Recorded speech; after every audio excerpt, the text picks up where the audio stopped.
Hey guys, Mike back at Mike's Place for St. Louis Bourbon Society. And today I'm going to take a little side trip down a favorite road called Maker's Mark Bourbon.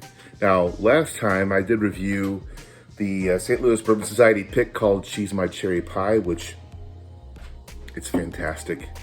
I'm sorry you can't just dash out and get a bottle right now. I'm not trying to gloat. I just really enjoyed it. I just cracked it recently, and that's a good one.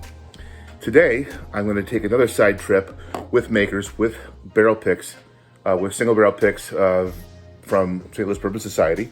And just to give you a heads up here, I'm kind of a Maker's Mark fan. I even have the weird tumbler, and then a selection of Maker's store picks and special releases behind me. So I am definitely biased towards these picks, but today it's called Samuel's Lake House, and this was one from last year. It was one of 2 or 3 that were released, I want to say last fall. I could be wrong. If so, please comment down below and tell me how wrong I am. I'm okay being wrong.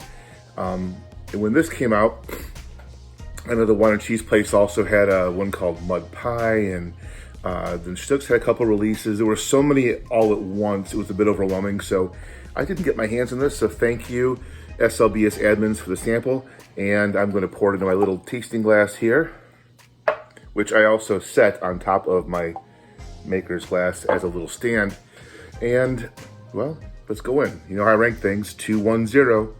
2 is exceptional, a 1, it's fine, a 0, no thank you. So for the nose, typical Maker's nose, but boy, there's almost a little bit of, it reminds me of those jujubes from long ago, or Dots candies, those, the theater candy. It's very, very much a gummy candy nose, if that makes sense to you. I also get this hint of fruit striped gum, the gum that smells wonderful, looks great, and the flavor lasts 2 seconds. But, and those aren't insults, I like those smells. And of course traditional, there's some vanilla in there as well, and some grainy cereal qualities as well. So, palate.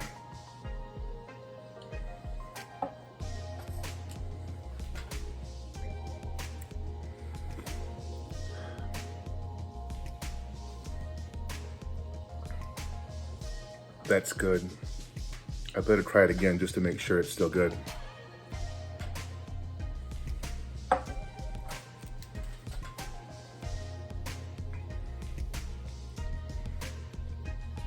On the palate, some of those classic cherry flavors come through that I usually pick up in Maker's products, but a lot of barrel spice, a lot of oak.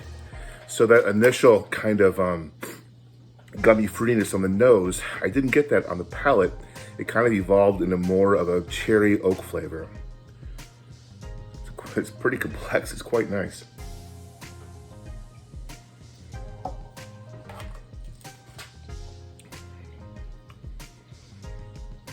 And the finish just kind of trails off, which isn't unusual for a wheated bourbon from me, to not get a huge finish on it. For nose, I'm giving this one a 2 just because I find it interesting, different. It appeals to my palate, to my nose. My nose and my palate, they are connected. And on the palate, I'm gonna give it a 2 as well. And on the finish, a 1. So we have a total combined score of a 5 in my little handy dandy notebook here for Maker's Mark Samuel's Lake House, which means this is an outstanding bourbon. It's one that is unique and quite delicious. So once again, everybody, cheers, have a great week. And if you're on the Advent calendars, I can't wait to find out what's on day number 1. Have a great day, guys.